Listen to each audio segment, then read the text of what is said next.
Mac Jones and Russell Wilson had very similar rookie seasons. Wilson and Jones are obviously very different styles of quarterbacks. Wilson is a great athlete who excels hitting deep balls off of play action and works best outside of structure, whereas Jones is famously unathletic but excels within the confines of the pocket. So how were their rookie seasons so similar? Both quarterbacks went to smart coaching staffs who gradually developed their roles in the offense over the course of the regular season. They both showed off exceptional highlight plays at different times while playing with a consistency that allowed the team to win games. Immediately, there was evidence of a foundation of a skill set that would be able to sustain success over the long term in the NFL if they were put in the right environment. Pete Carroll built his offense around Marshawn Lynch and could trust the rookie version of Wilson to execute the simple plays before being asked to do more within the offense. Mac Jones and Josh McDaniels had a similar relationship. Jones didn't have a Marshawn Lynch, but the Patriots did similar with their running game over the first half of the season before asking Jones to attempt more complex passing play designs. The Patriots coaching staff protected Jones before gradually moving more onto his plate. They were rewarded in the second half of the season with a quarterback executing high-end concepts at an elite level over and over again. Of course, he was still a rookie. Jones still made big mistakes, but the mistakes were the rookie errors you expect from a rookie quarterback who is being asked to execute difficult plays with a limited supporting cast. He struggled in areas that are likely to improve with experience and growth. He had no red flags or potential fatal flaws that will damage the rest of his career. To outline this, let's focus on one game. Instead of taking different plays from different games throughout the year, let's instead take a game that Jones was widely criticised for and use that as evidence of why he can be great. In Week 15, the Patriots had won 7 games in a row and were set up to be the best team in the AFC. They faced the Indianapolis Colts coming off their bye week and lost 27-17. Their season never really recovered after that, losing in the first round of the playoffs. Jones threw 2 interceptions that were critical in the loss. Let's first look at those 2 interceptions. His first interception is a quintessential rookie mistake, and it comes against one of the best and smartest linebackers in the NFL, Darius Leonard.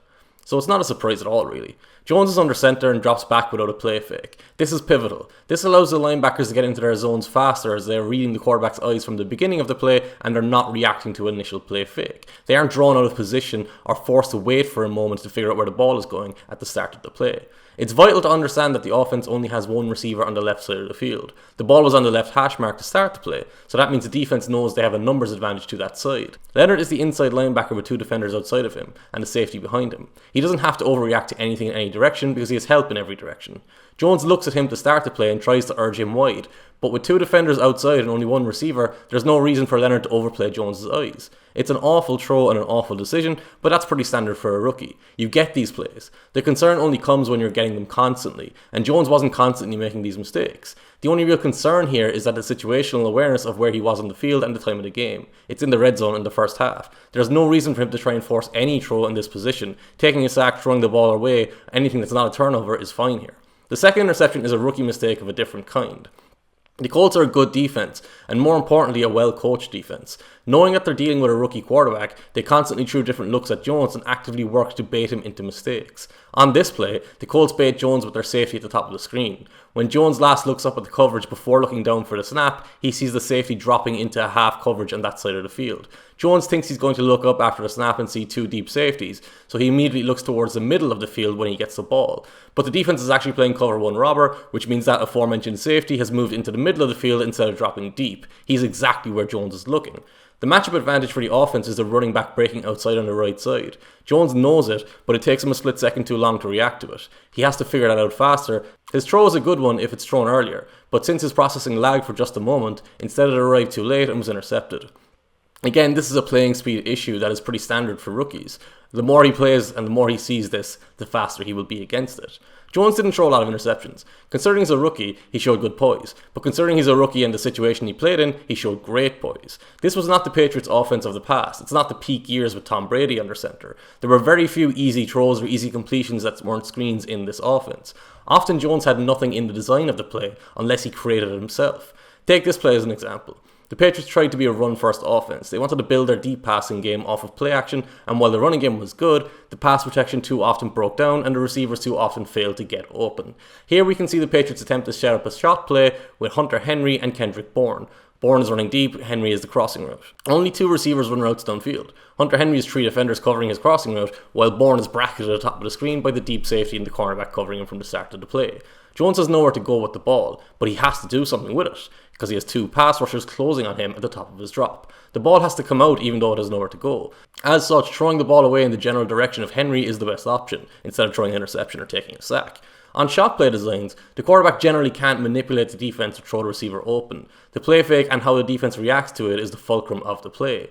Jones will be a much more effective quarterback over the course of his career when he plays more in a spread offense. That's where his brain and technical qualities will shine through, as he can manipulate the defense and elevate the offense. Rookie quarterbacks tend not to work the middle of the field with any great degree of execution. It's the most dangerous area of the field because linebackers and safeties can read your eyes to jump routes while you're not looking at them. Not only did Jones work the middle of the field consistently, he was immediately manipulating linebackers and creating opportunities for his receivers where they otherwise didn't exist. Outside of the interceptions in this game, Colts defenders were constantly left guessing by Jones's eyes. They didn't know where the ball was going or where they should be in response to it. On this play, the defense is in cover 3, and Jones wants to hit his receiver in the space between the deep safety and the linebackers. His receiver is breaking in behind Darius Leonard's zone. The linebacker is watching Jones's eyes again, but this time Jones makes a more decisive movement by locking onto Jacoby Myers' outbreaking route to the left. He comes back to hit his receiver through the space that was vacated by Leonard following his eyes. From the end zone angle, you can see how Jones decisively moves his eyes by his shoulders and his feet. The position of them change and the angle of them change. They're square to the left before turning back to the opposite side to deliver the ball to the space that Leonard had vacated.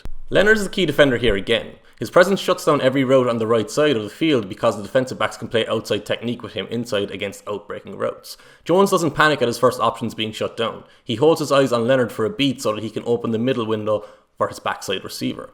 It's a high quality throw into a tiny window too. The Colts had success baiting Jones with a disguised coverage for his second interception, but that was the exception. On this play, they show man coverage with a single high safety before and at the snap, but when the ball is snapped, the defense drops into a Tampa 2 with two deep safeties and a linebacker turning to run deep in the middle of the field. Two polar opposite coverages. Jones gets to the top of his drop and again shows poise to alter his thought process. He wants the middle of the field where a space is, but knows Leonard is in position to blow up any completion there. So he uses a pump fake to widen Leonard before climbing the pocket and throwing a laser into the body of Myers, protecting him from Leonard's hit. He does not lead his receiver into the hit, he puts the ball in his body instead. It's an incredibly smart play, and not something you ever expect from a rookie. Jones threw 2 touchdowns to Hunter Henry in this game too. The first came on a play where the Colts defense got everything they wanted. They dropped into coverage behind a 4-man rush. The 4-man rush immediately penetrated the pocket, right through the middle as well, which forced Jones into a position where he had no outlet, but the pressure forced him to do something. He again showed good mobility and awareness to step through the pocket, but he still has nobody open. Jones wants Henry running a crossing route in behind the underneath coverage, so he keeps his eyes inside so that the defensive back in the passing lane is encouraged to them inside. He then throws the ball past that defender to the outside where Henry is left uncovered. His body shape and eyes again open this window, but the way he throws the ball is not square to his receiver. The other touchdown is an exceptional throw to Henry's curl route when he sets up just outside Leonard on the outside. Jones sees the linebacker but releases the ball at the perfect point as another receiver runs past his outside shoulder. The velocity and placement of the ball neutralizes Leonard's positioning and coverage skills despite his good start.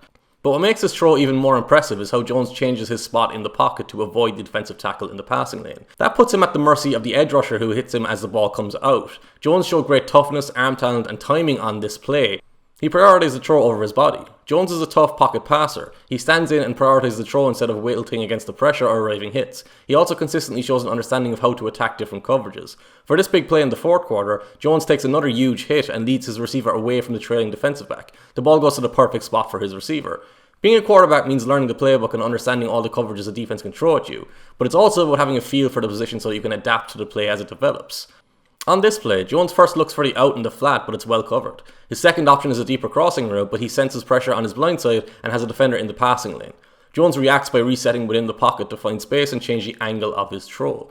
From there, it's a simple matter of delivering an accurate ball, which he does. When you blend an understanding of coverages with an innate feel for how to adapt and adjust within the pocket, it gives you a foundation to build the rest of your passing skill set on. While Jones doesn't have the athleticism of a Trevor Lawrence or a Justin Fields, he's athletic enough and has enough arm talent to make spectacular plays on a regular basis.